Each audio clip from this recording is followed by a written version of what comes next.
Checking my phone, I discovered 13 missed calls, all from my mother-in-law, Martha. Not again, I thought.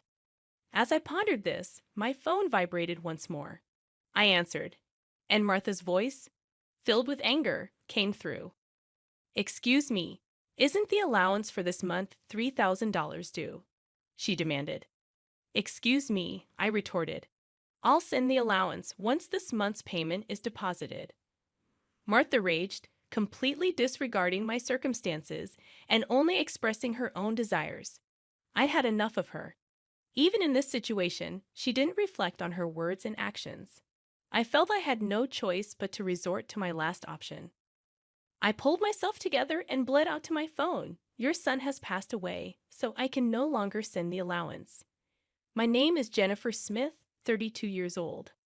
I'm a busy working woman at a major financial firm and also a housewife." I continued, "I got married about 2 years ago. I met my beloved husband Mark through our shared hobbies. He was kind to everyone, and I was attracted to his warm smile, quickly developing feelings for him. Apparently, he felt the same way, and after dating for a year, we immediately got engaged. We both believed that we wouldn't meet anyone better than each other. We were living together while dating, and without any major quarrels, we decided to marry. Everything went smoothly for us, but here's where a problem arose. Martha, my mother-in-law. My father-in-law had passed away a few years ago, and since Mark didn't have any siblings, his only family was Martha. The trouble started when I first visited her home to introduce myself before our wedding. "Nice to meet you, Martha," I said, trying to be polite. She clearly showed a displeased expression. "So, you're Mark's fan, huh?" she said. "Yes, my name is Jennifer Miller." "You're a rather plain girl. I wonder what Mark sees in you," she remarked. I couldn't tell if she was joking or seriously meant what she said. Having such words directed at me by the mother of my loved one, I was quite shocked. Seeing my state, Mark frowned at Martha. "Hey, Mom, what's with the sudden harsh words? How can you say such things to the person I chose?" Mark questioned. "No, Mark. I'm just trying to choose a suitable woman for you," she replied. "Choose? I'm the one who chose her. You have no right to meddle. Don't say it in such a cold way. I'm just telling the truth because I care about you. If you were really thinking of me, you'd simply support us. Why can't you understand such a simple thing?" The air turned heavy as an argument unfolded between mother and son right before my eyes. Given that this was my first meeting with Martha, I wasn't in a position to intervene. Although the atmosphere remained awkward, we ultimately managed to express our intent to marry. As we were leaving, Martha called out to Mark, sounding somewhat disgruntled. "Mark, can I have a word? You're going to keep that promise after you get married, right?" "What promise?" Mark inquired. "You know about the allowance or that?" "Yes, I'll be sure to take care of that. Can we not discuss it here, please?" Mark seemed uncomfortable, and the atmosphere between my husband and his mother was tense, thick with discomfort in the car on the way home. I approached Mark to address the lingering concern that had been bothering me. "Hey, Mark, about the conversation you had with your mom as we were leaving," I began. Mark sighed deeply and began to speak slowly. "Yeah, I should have told you about it, Jennifer. I heard something about an allowance after my dad passed away. I've been sending money to my mom every month." "How much?" I asked. $22,000. $2,000? I couldn't help but raise my voice in surprise. Mark continued, "Actually, my mom has a debt. She lost a lot of money at a casino a long time ago. She's still paying it off, and because her health isn't great these days, she spends a lot of time at home. But she still needs money to live on." $2,000? Isn't that a bit too much?" I questioned. "If I try to lower the amount, she keeps calling me over and over, and no matter what, a mother is still a mother. I worry about her living alone." I understood that Mark was devoted to his mother. However, 2 months after our wedding, during my lunch break one day, I received a phone call from Martha. When I answered, she began to speak in a cheerful tone. "Jennifer, long time no see. Can we chat for a bit?" I hesitated before replying, yes, what can I do for you? You could start sending me money, she said. I was so taken aback that I couldn't find the words to respond. However, Martha seemed excited to continue the conversation. You mentioned before that you're working for a financial company, right? That means you have a good salary, doesn't it? She inquired. Well, not exactly, I replied, avoiding eye contact. Are you lying to avoid giving me money? Martha's tone turned accusatory.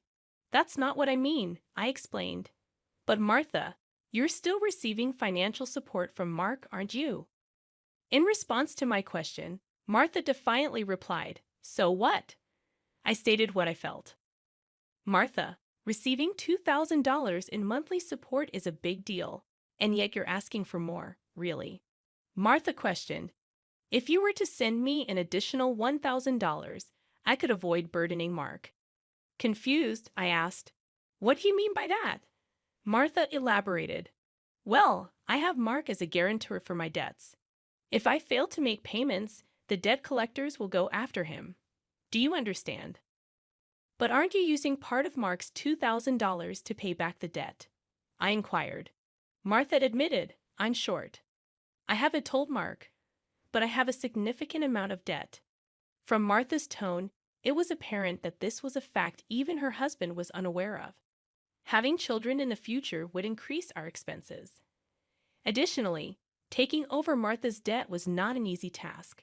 If Martha's payments fell behind and the debt fell onto Mark, the interest would likely have accumulated significantly by that time.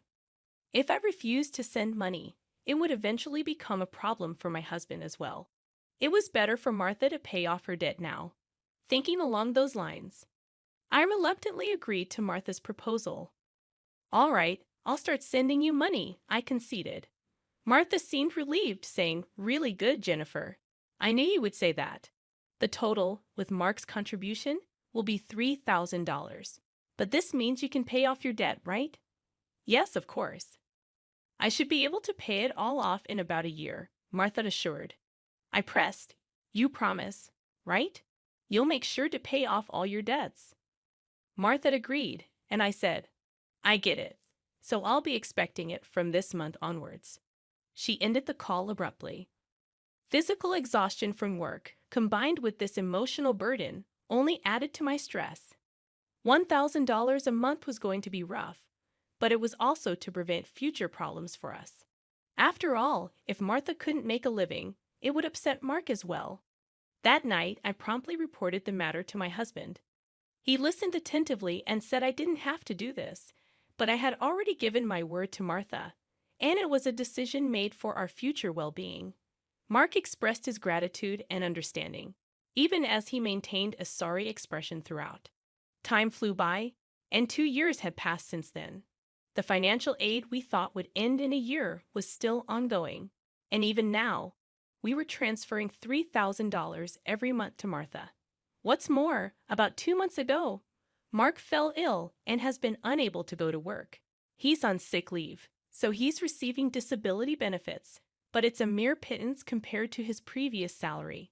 Last month, I managed to transfer $3,000 to Martha from my savings, but it would be very challenging if this situation continues.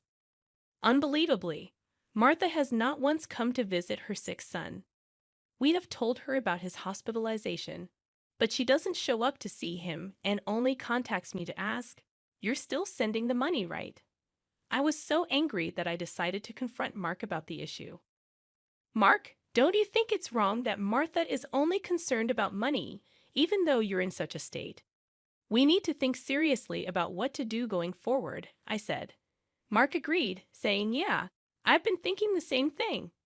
I don't want to put more strain on you, Jennifer. This month, too, she's been bombarding me with calls and messages, asking if we sent the money yet. Are you serious? How can she only think about money when her own son is sick? Mark showed his anger at his mother, his face slightly tense. Then, as if he had an idea, Mark exclaimed, "That's it," and wore a sly grin. What is it, Mark? I asked. Well, this is our last resort. I've come up with something good for my mom, Mark suggested. What Mark proposed was a plan I could never have imagined. Although it could be called inappropriate, it seemed to be the only way to make Martha understand. A few weeks later, Mark was discharged from the hospital. Martha didn't reply to any of our messages, so we didn't tell her about Mark's discharge in the last 2 weeks. Martha's relentless demands for money had reached a point of absurdity. It seemed pointless to continue sending funds to a mother who showed no concern for her son. While Mark and I were enjoying a cup of tea, my phone buzzed with a message. Upon checking, I found 13 missed calls from Martha. As I pondered this, my phone vibrated again, signaling another call from her. "Hello," I answered, turning on the speaker microphone so that Mark could hear. Martha started shouting immediately. "Listen, where's the $33,000 for this month?" "Excuse me, that's right. The money for this month hasn't been transferred yet," I replied. I began to explain Mark's situation, but she interrupted, showing no empathy. "I don't care if he's in the hospital or whatever. It's none of my business. You're working at a good place, right? You must have plenty of savings. Hurry up and transfer it here," Martha shouted angrily. Incredibly, she went on to say something outrageous. "Listen, since you married Mark, if he can't pay, you have to pay me. Understand? If you refuse, I'll make you the guarantor. Got it?" At that moment, something inside me snapped. She was openly displaying her desires without considering our situation at all. I had reached my breaking point. I firmly declare into my smartphone, "Mark has passed away. I can't send you any more money." At these words, Martha blurted out, baffled, "What?" Yes, this was the last resort that my husband suggested, to lie to Martha about Mark's death and observe her reaction.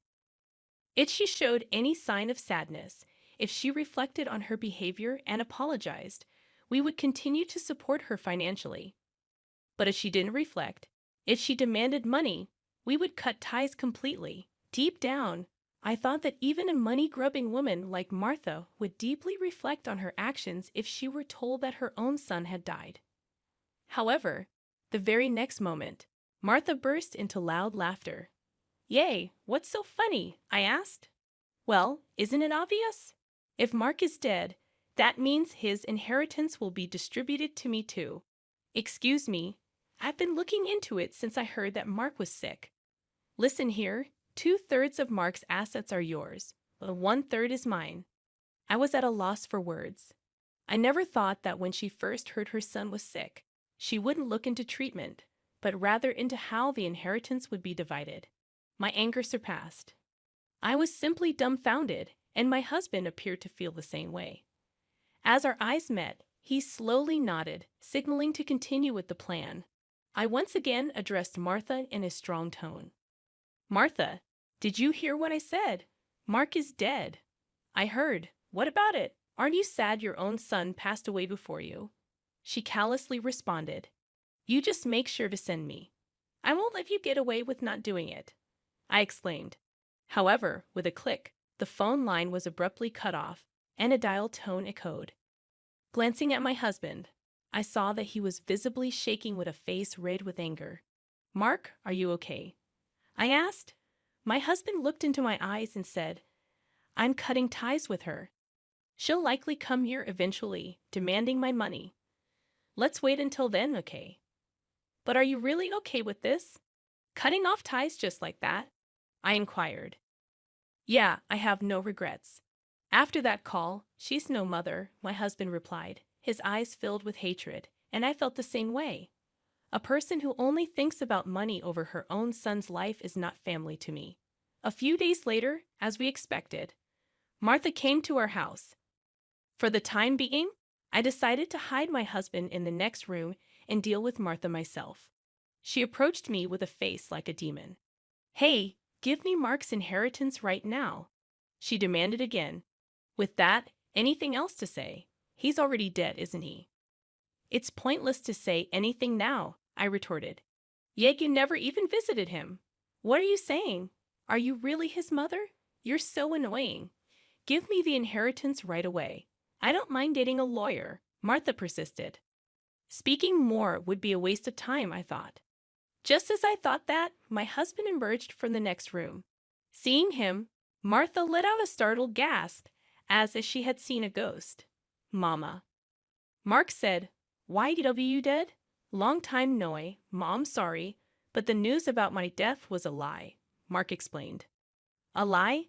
How could you be so disrespectful? Martha responded, "I wanted to confirm your true nature, Mom. I was curious about how you'd handle the allowance if your son died. But you turned out to be a gold digger, just as I suspected." "I got that perfectly," I added. "What? How dare you call your mother a gold digger?" Martha protested. Silence. "I'm cutting ties with a toxic parent like you," Mark shouted. Martha's mouth was agape at my husband's angry shouts. She could not come to terms with the fact that her own son was severing ties with her. "What? What does this mean, Mark?" she stammered. "It means exactly what I said. I can't consider someone like you as my mother. No way." "What about the allowance?" Martha asked, panicked. "Do you really think I would? You're on your own with the debts." "We're moving," Mark said firmly. "Wait, please. If you do that, what about my living expenses?" Martha tearfully pleaded, reaching out to my husband. He forcefully shook off her hand, looked at her coldly, and said, "I don't care about your living expenses. You have been living off us without even a single apology. I really understand your despicable nature now. Don't you dare show up in front of us again." "No, wait, Mark." Martha called out as my husband grabbed her arm and dragged her to the front door. He threw her shoes and bag outside and chased Martha out of the house. She made a fuss outside for a while but disappeared after a bit, perhaps unable to withstand the eyes of the neighbors. She tried contacting us multiple times, but we ignored all of her attempts. We set Martha's number to be automatically rejected, and we finished moving. Regarding the matter of co-signing for the debts, it became invalid since Martha had made Mark the co-signer without his consent, and therefore he was not responsible. Without the allowance from us, Martha seems to be leading a miserable life. It's only natural, as she had been using the allowance for her gambling habits instead of paying off her debts. She still has a mountain of debts and is chased by debt collectors every day. She can't gamble anymore and seems to be working from dawn to dusk. For the foreseeable future, it's unlikely that she will be able to pay off her debts completely. She will have to keep working until she is unable to move. This is entirely her own doing. As for us, we are spending fulfilling days in our new home. My husband's condition has stabilized, and he has returned to work. After some time, there's a new life growing in my belly. We're going to have an additional member in our family next year. From now on, we want to spend happy days as a family of 3.